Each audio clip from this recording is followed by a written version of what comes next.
Hi everyone, my name's Charlie and I've helped well over 150 people win their PIP and ADP claims, and I received PIP myself. Okay, so you've clicked on this video, so you're probably really crap at techie stuff. And we're going to work on how to create your evidence without like using a Word document or putting pictures into stuff and things like that, like what I normally do. Okay, first of all, I need you to watch or make sure you understand what is good evidence and what is not. Now, I do have a book coming out. It's coming out in May. If you go into the description, there'll either be the launch list, so you can get on it, and hopefully we're going to get some discount when it first goes live, or there'll be a link to Amazon so you can order the book, right? And in that book, there is so much stuff that will help you, not just evidence. It's literally called How Not to Fuck Up It, okay? So check that out. I'm not going to go into details about all the different types of evidence and what is good and what is bad. This is literally just how do we get it together, okay?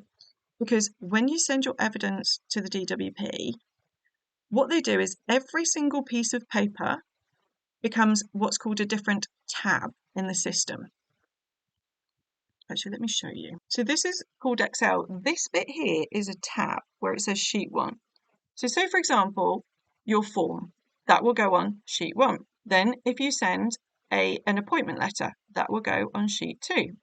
Another appointment letter, another appointment letter, a letter from your specialist, your prescription, information crap, like a photo of something you use, another letter, another letter. So the person that looks at your case, they don't have time to click on all of this and check every single piece of paper you've sent in. And remember that most people send so much stuff in that is not relevant. So if that person clicks on a few different tabs and sees that his appointment letters, which they're not interested in, is information about your glasses, they're not interested in that, they're not going to bother keep clicking because they don't have time and you've already sent them rubbish. So what we want to do is we want to send one document that is your evidence, just one document. So ours will be, instead of all of those tabs, it will be your form and then it will be your evidence.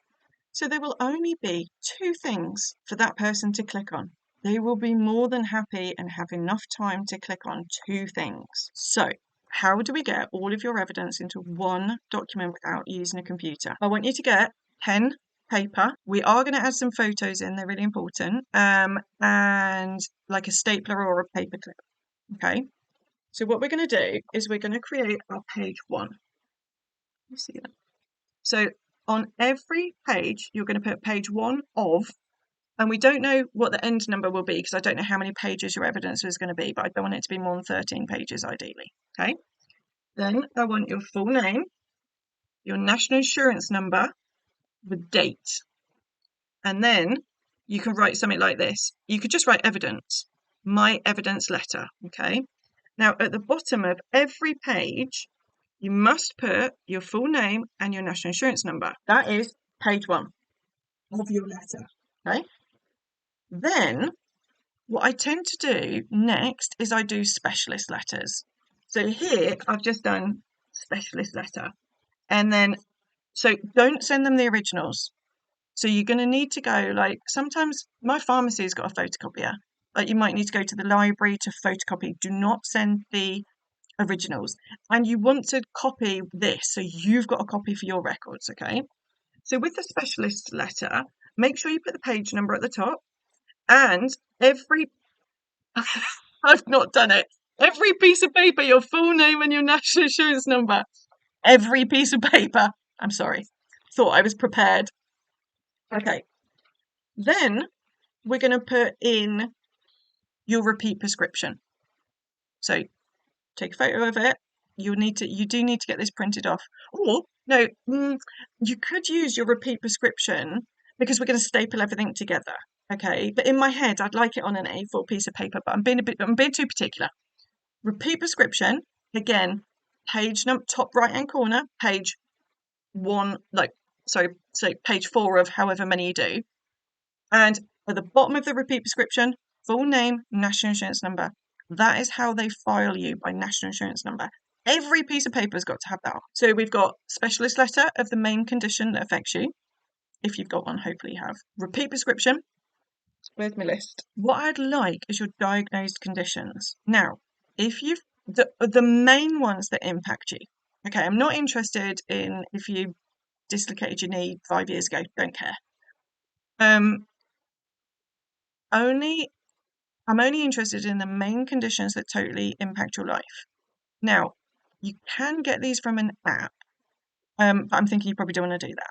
So what you could do is ask your GP for your notes, which is free. Now it could be hundreds of pages. Okay, the beginning of that, it says active conditions. Page 1 or page 2 of this, in my experience, will say active conditions. It'll have your name, your details, active conditions. So like for me, psoriatic arthritis, psoriasis, and then it usually has repeat meds. So if you get on with the receptionist, you could potentially ask them to print the first like 5 pages. Yeah. Or just ask them for the GP notes. Again, it's free, but it might take them weeks to do this. Okay. So once you've got that, that's confirmation of your conditions. By the way, if you look at it and you realise that your condition is missing, I've seen it before where GPs have removed autism from active conditions because the GP said, well, there's no cure. But from a PIP point of view, if there's no evidence of it diagnosed, it's a real problem. So make sure your conditions are listed, the ones that control your life. Again, I'm not interested if you had a verruca in 1984, all right? Then, if you have physical conditions, so you need to use aids, what I want you to do is you're going to go through all of the PIP activities, right? I've got a checklist. Let me just show you the checklist. This is available on the website, okay? Or you can just press pause on the video. So this is what I use when working with clients, okay? So, for example, preparing food, do you sit on a seat? If yes, take a photo of it. Okay, you're going to want to print that photo off. Do you use any aids to chop and open things? Eating and drinking, do you use chunky cutlery? So for me, this is one of my photos, okay? So what I've done is I've done page number. Can you see that? Can you see it? Page whatever number of whatever number.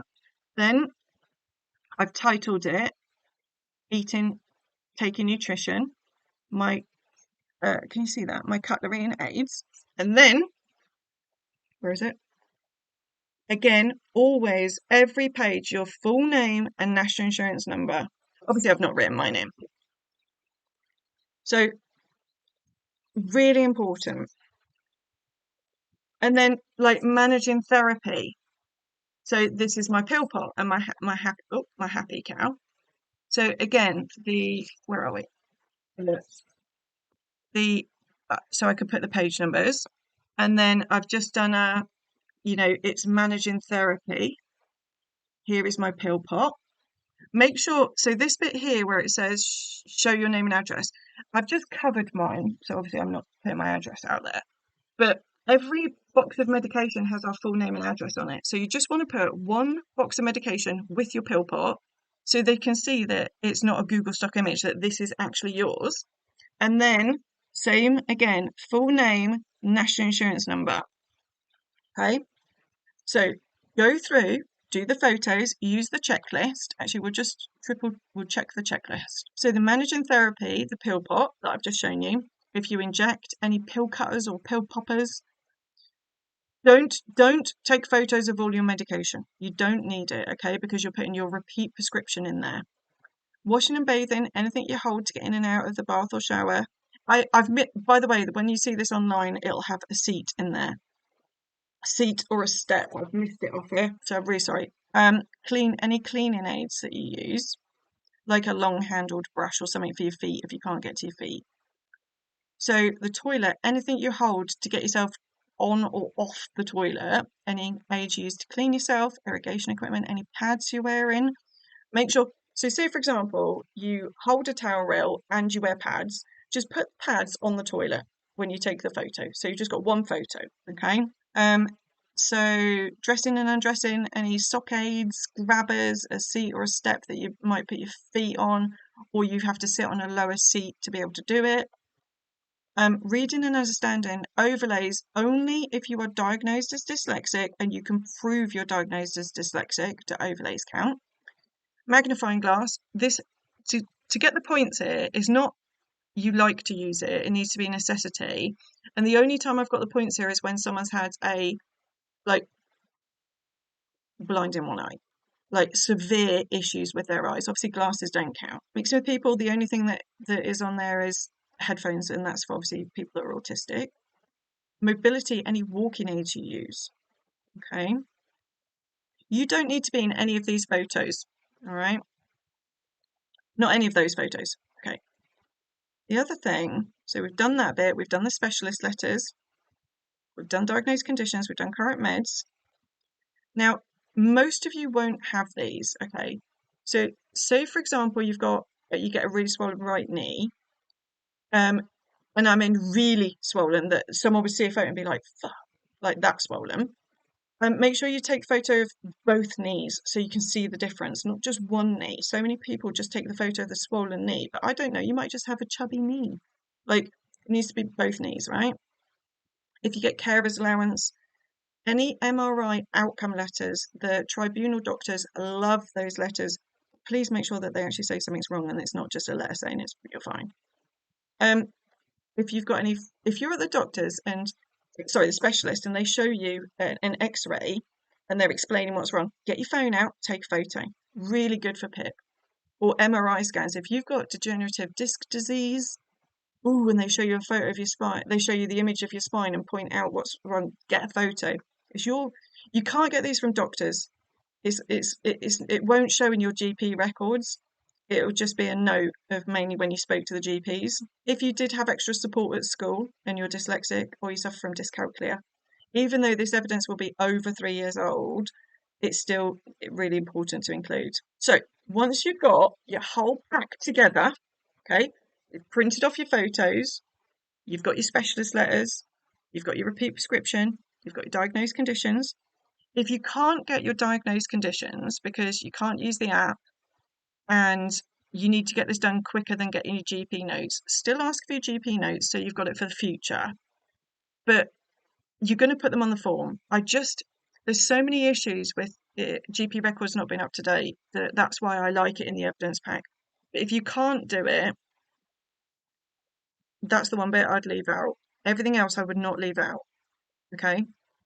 So sometimes when I'm working with clients on reviews, we just have to relist the conditions because it's not in the NHS app and we don't have time to get the GP notes. And hopefully you've got specialist letters. Okay. So you've got everything together. Do not send the originals. I want you to finish your page numbers. So don't do this final number until you've got the whole pack done, because the amount of times I've done that when I was preparing stuff when I used to work in logistics, where I'd be like, yes, 10 pages. And then I'd find something and I'd be like, fuck, it's 11 pages, and it'd screw everything up, right? So wait until you've got everything together. Page number in it. Do you know what? I'm just going to add onto this. I was going to do at the end of this, I usually get people to sign it like a letter.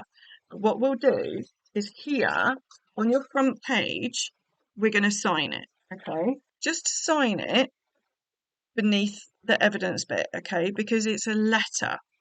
Then once you've got it all done, and make sure you've got a copy of this. So you are going to have to like maybe go to the library and photocopy it. Okay. Staple it together. So when you send this, say, for example, you're doing a claim and a review form, that goes in the envelope with your form, okay, with the form. And in your form, you're going to say, every time you fill something out, you're going to say, refer to evidence, because the evidence is the dog's bollocks, okay? If you're doing a mandatory reconsideration, you do it the same way,